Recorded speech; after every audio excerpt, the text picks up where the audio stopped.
Assalamu alaikum wa rahmatullahi wa barakatuh. Welcome, guys. In this video, we're going to be reacting to there's a video that is going to talk about how the atheists think about God, and this is like the Salafis. They use some kind of similar arguments, and this is why the classical Ahlus Sunnah wal Jama'ah, like the Ashari and Maturidi, they kind of emphasize the idea, the position of Tafwid, okay, and no Tashbih. We don't compare God and creation, right? You will see an example of why it is necessary to completely separate God and creation. Because if you don't, this is the kind of questions that you're going to have to answer. So most Salafis, they talk about if God doesn't exist, when we try to tell them that God doesn't have dimension, for instance, they will be like, then God doesn't exist. In this video, I didn't find that specific part, but they actually mentioned the same argument. They're like, if you're talking about God and we cannot see him and he doesn't have size, then it doesn't exist. This is then the atheist position. But and now I'll show you why. If you fall for that and you kind of affirm God having dimension or some kind of things like that, this is the next thing they're going to pull on you. So let's just get into the video. God did it. That's not an answer. It doesn't answer anything. Don't you want to know how she did it? If it is true that functional complexity requires a designer, then the mind of a God also requires a designer. Isn't the mind of a God beautiful? Doesn't it function? Isn't it complex? Doesn't he have desires? Doesn't he have plans? Isn't he this amazing is he just a big blob of random nothingness? Or is he an amazingly organized genius of a beautiful, wise being up there? That complexity, by the argument of design, also would require a designer. If it doesn't, then throw away your argument. You're just believing amazing. Answer anything. Don't you want to know how she did it? If it is true that functional complexity requires a designer, then the mind of a God also requires a designer. Isn't the mind of a God beautiful? Doesn't it function? Isn't it complex? Doesn't he have desires? Doesn't he have plans?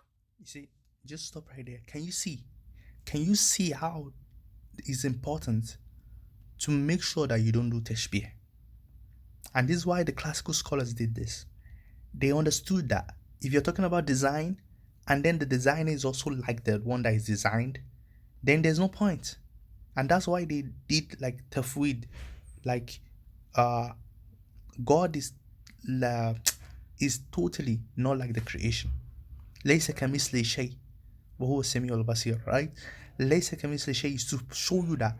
You see, when he's talking about genius, he's thinking about a human being. And this is why Tafwid al-Ma'na is important. When he says beautiful, genius, incredibly genius, he's talking about a human being. His own mind is limited because all the geniuses that he knows, or all the smart people that he knows are human beings. So he's trying to say beautiful. When he talks about beautiful, what do you mean by beauty? He's thinking about a human being or creation, the beauty in creation. And he's trying to say God must be like that. And if this beauty is explained, then God's beauty must be explained as well. But we will do tafwid, that will consign the meaning to God. If you don't do that, this is exactly why these arguments will. And the Salafis are always against tafwid, or against that they always do tashbih sometimes. This is why you shouldn't be doing that, because your argument is like the atheist argument, and I don't even know how to explain it, but I can kind of like see the similarity. It's just astounding. Let's go. Isn't he this amazing is he just a big blob of random nothingness? Or is he an amazing? When he talks about nothingness, this is exactly what the Salafis say. When we say, don't say God is beautiful like the human being, or we say God transcends beauty. The beauty that we know, God transcends it. God transcends anything that we talk about. They say, then God is nothing, right? This is what they say. If we say God doesn't have dimension, he's not in time, they say God cannot exist then. You see, this is exactly what he's talking about, like nothingness. That's because once you remove all those things, there's nothing left. Once we start removing dimension, there is no size, no space. That's nothing. When you remove time, nothing is happening. So you'll be like, hey, then how? Exactly. How is where theology begins. How is God did it? We are supposed to believe in that there's no how. God is the one that has the power to do that. Simple. Tafwid is the only way to explain all these things and to avoid these kind of issues. Amazingly organized genius of a beautiful, wise being up there. Genius of a beautiful, wise, all of that is thinking about a human point of view. And he knows what he's actually looking for. It has to be some kind of really intelligent human beings up there. But we don't believe in that. God is not intelligent like in degree that God is more intelligent than us in the sense that we are like 1 and God is like 100. No. Completely no.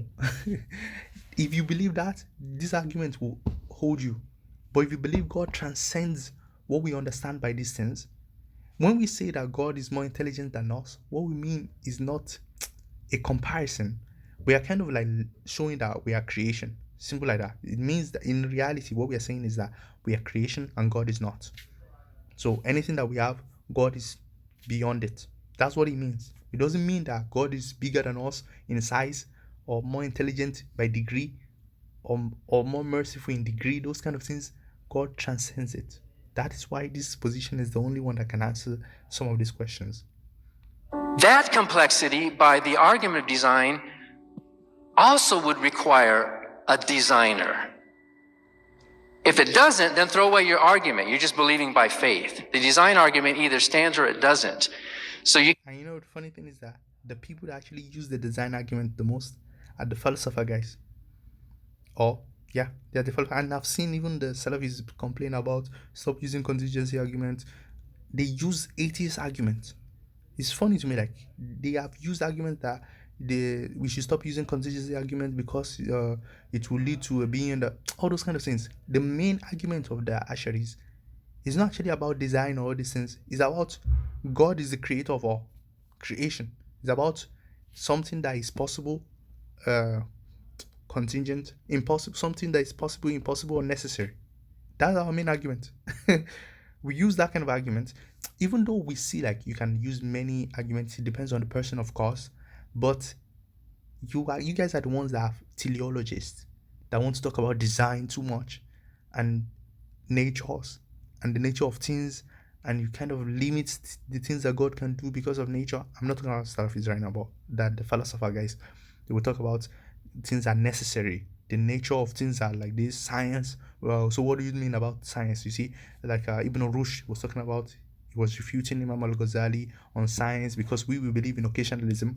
So it's actually us like these people are against. They know our own position of occasionalism or God's transcendence and God's, for instance, occasionalism, transcendence of God. And there's another position on moral questions, divine command theory, and theistic determinism, and many of all these things. It avoids all these things. They call it table banging or it's just nonsense. So that's exactly what they don't like. The one that they like, they will use it against you. Anyway, let's get. Can't invoke a designer to explain complexity who's more complex than the thing that it designed. That's circular reasoning. That's called begging the question. So we never said the designer is more complex than the thing that he designed. No one said that. We with the Ash'aris, we don't say this. That God is somehow more complex in degree than the things that he designed. No. We said there must be a designer because we see design. That's what we said. If you want to talk about the nature of the designer, it's transcendent. It's not complex. It's not made up of parts. You see, we eliminated all those things to avoid these kind of notions because we see it. We are right. It's circular reasoning.